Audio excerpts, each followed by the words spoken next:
हरियाणा के मुख्यमंत्री मनोहर लाल खट्टर के हालिया बयान ने कांग्रेस के वरिष्ठ नेताओं कुमारी शैलजा और रणदीप सिंह सुरजेवाला के राजनीतिक भविष्य को लेकर अटकलों को जन्म दे दिया है।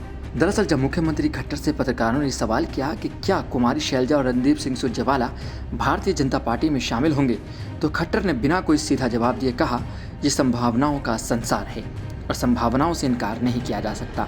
सही समय आने पर आपको सब कुछ पता लग जाएगा। कुमारी शैलजा हरियाणा कांग्रेस की एक बड़ी नेता रही हैं। केंद्रीय मंत्री रह चुकी शैलजा ने समाज कल्याण, पर्यावरण और श्रमिक मामलों में महत्वपूर्ण योगदान दिया है।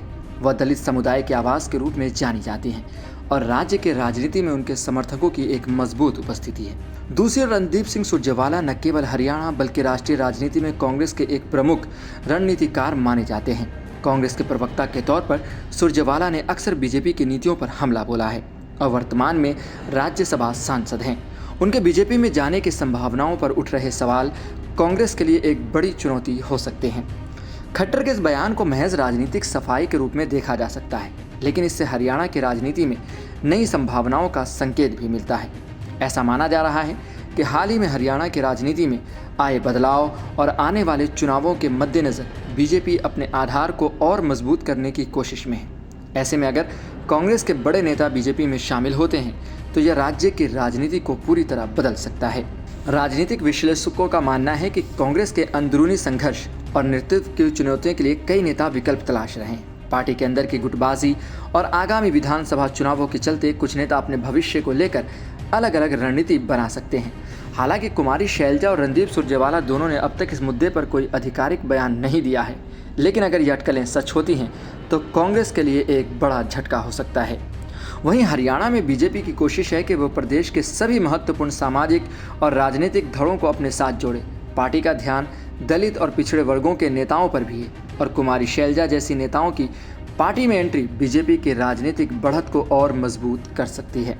वहीं कांग्रेस और अन्य विपक्षी दल खट्टर के बयान को हल्के में नहीं ले रहे हैं। कांग्रेस के प्रवक्ताओं का कहना है कि बीजेपी अपनी गिरती साख और जनाधार को बचाने के लिए इस तरह की राजनीति कर रही है। उनका दावा है कि कांग्रेस में किसी भी तरह की टूट की संभावना नहीं है और पार्टी एकजुट होकर आगामी चुनावों में उतरने को तैयार खड़ी है।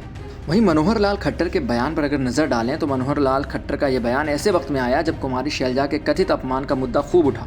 दरअसल सोशल मीडिया पर एक वीडियो वायरल हुई जिसमें कांग्रेस का एक कार्यकर्ता शैलजा के खिलाफ कुछ बोलता हुआ नजर आया, जिसको लेकर हरियाणा के मुख्यमंत्री भूपेंद्र सिंह हुड्डा ने उस पर कहा कि कांग्रेस सांसद कुमारी शैलजा के खिलाफ आपत्तिजनक टिप्पणी करने वाले व्यक्ति को नहीं छोड़ा जाएगा, उनके खिलाफ कार्रवाई की जाएगी। इसको लेकर दलितों ने प्रदर्शन भी किया, कई जगह पुतले फूंके गए, कई जगह अलग अलग कार्रवाइयाँ की गई। लेकिन ये तो आने वाला वक्त बताएगा कि क्या कुमारी शैलजा बीजेपी का रुख कर सकती हैं, क्या फ़ायदा हो सकता है बीजेपी को। ये तमाम वो सवाल हैं जो आने वाले वक्त में ज़रूर इस हरियाणा के इस चुनाव का एक अलग नज़र पेश कर देंगे, या यूँ कहा जाए कि बिल्कुल अलग थलग होकर ये राजनीति हो सकती है। लेकिन फ़िलहाल इसका इंतज़ार ही कर सकते हैं। अटकलें लगाई जा सकती हैं, अंदाज़ा लगाया जा सकता है, लेकिन जवाब आने वाला वक्त ही देगा। फिलहाल आप ऐसी ही खबरों के लिए देखते रहें सहारा समय का समय डिजिटल।